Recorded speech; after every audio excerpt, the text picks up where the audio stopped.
ശരിക്കും പറഞ്ഞാൽ കളി കണ്ടിരുന്ന ഏതൊരു ക്രിക്കറ്റ് ആരാധകനെയും പിടിച്ചിരുന്ന ഒരു മത്സരമായാണ് ഇപ്പോൾ അവസാനിച്ച് മുംബൈ ഡൽഹി മത്സരം മാറിയത്. വിജയപരാജയങ്ങൾ മാറി പറഞ്ഞ മത്സരത്തിൽ ഒടുവിൽ ഡൽഹി ക്യാപിറ്റൽസിനെ 12 റൺസിനാണ് മുംബൈ പരാജയപ്പെടുത്തിയിരിക്കുന്നത്. ആവേശകരമായ ഈ ഒരു മത്സരത്തിന്റെ സമഗ്രമായ ഒരു ചിത്രമാണ് വീഡിയോയിലൂടെ നിങ്ങളുമായി പങ്കുവയ്ക്കുന്നത്.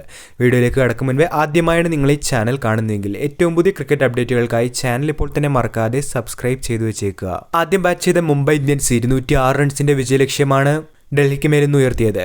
ഓപ്പണിംഗിൽ റിക്കിൾട്ടണും ശേഷം വന്ന സൂര്യകുമാർ യാദവും മധ്യനിരയിൽ തിലക് വർമ്മയും ഏറ്റവും മികച്ച ബാറ്റിംഗ് പ്രകടനങ്ങളാണ് ഇന്ന് ടീമിന് വേണ്ടി കാഴ്ചവെച്ചത്. ഫിനിഷർ റോളിൽ 38 റൺസുമായി നമാൻ ദിറും ഇന്ന് ബാറ്റിംഗ് പ്രകടനം ഗംഭീരമാക്കുകയായിരുന്നു. തിലക് വർമ്മയുടെ അസാമാന്യ ബാറ്റിംഗ് പ്രകടനമാണ് അവസാന ഓവറുകളിൽ മുംബൈക്ക് 200 കടന്നൊരു ടോട്ടലിൽ നിന്ന് സമ്മാനിച്ചത്. സൂര്യകുമാർ യാദവിന്റെയും ഹർദിക് പാണ്ഡ്യയുടെയും വിക്കറ്റുകൾ അടുത്തടുത്ത് നഷ്ടമായപ്പോൾ പതിയെ മുംബൈ ബാറ്റിംഗ് നിരയ്ക്ക് വേണ്ടി നമാൻദർ തിലക് വർമ്മ പാർട്ട്ണർഷിപ്പാണ് ഇന്ന് മികച്ച ഒരു തിരിച്ചറിവ് സമ്മാനിച്ചത്. 206 റൺസ് വിജയലക്ഷ്യവുമായി ഇറങ്ങിയ ഡൽഹി ക്യാപിറ്റൽസിന് മഗ്രൂക്കിന് ആദ്യ ബോളിൽ തന്നെ നഷ്ടമാവുകയായിരുന്നു. കഴിഞ്ഞ കുറെ നാളുകളായി ടീമിലേക്ക് അവസരം കാത്തിരുന്ന കരുൺ നായർ ഇന്ന് ഇമ്പാക്ട് പ്ലെയറായി വൺ ഡൗണായി ടീമിലേക്ക് എത്തിയിരുന്നു. ലഭിച്ച അവസരത്തിൽ താൻ പണ്ട് പറഞ്ഞ ആ ഒരു വാക്യത്തിന്റെ അർത്ഥം എന്താണെന്ന് അദ്ദേഹം ഇന്ന് കാട്ടിക്കൊടുക്കുക തന്നെയായിരുന്നു. ഡിയർ ക്രിക്കറ്റ് ഒരു അവസരം കൂടി നൽകൂ എന്ന് പണ്ട് അദ്ദേഹം പറഞ്ഞതിന് 100% റെസ്പോൺസിബിൾ ആയിട്ടുള്ള ഒരു ഇന്നിംഗ്സ് ആണ് അദ്ദേഹം ഇന്ന് കാഴ്ചവെച്ചത്. 40 പന്തിൽ 12 ഫോറും 5 സിക്സും സഹിതം 89 റൺസാണ് കരുൺ നായർ നേടിയത്.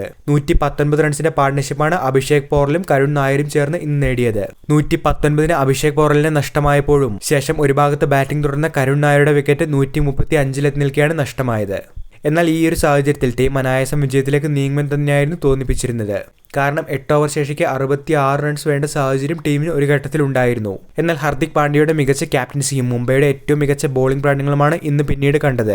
അപകടകാരിയായ KL രാഹുലിന്റെയും അക്സർ പട്ടേലിന്റെയും സ്റ്റബ്സിന്റെയും വിക്കറ്റുകൾ ടീം നേടിയത് തന്നെയാണ് ഇന്ന് മത്സരത്തിൽ വഴിത്തിരിവായി മാറിയത്. ഇന്നിംഗ്സിന്റെ അവസാനം മികച്ച ഷോട്ടുകളുമായി അശുതോഷ് ശർമ്മ ടീമിന് വിജയപ്രതീക്ഷ നൽകിയെങ്കിലും 19ാം ഓവറിൽ മുംബൈയുടെ ഫീൽഡിംഗ് പ്രകടനം തന്നെയാണ് ഇന്ന് അവർക്ക് മത്സരത്തിൽ വിജയം നേടിക്കൊടുത്തത്. അശുതോഷ് ശർമ്മയുടെയും ശേഷം വന്ന കുൽദീപ് യാദവിന്റെയും അവസാനം മോഹിത് ശർമ്മയുടെയും വിക്കറ്റുകൾ റണ്ണൌട്ടിലൂടെയാണ് ഇന്ന് മുംബൈ നേടിയെടുത്തത്.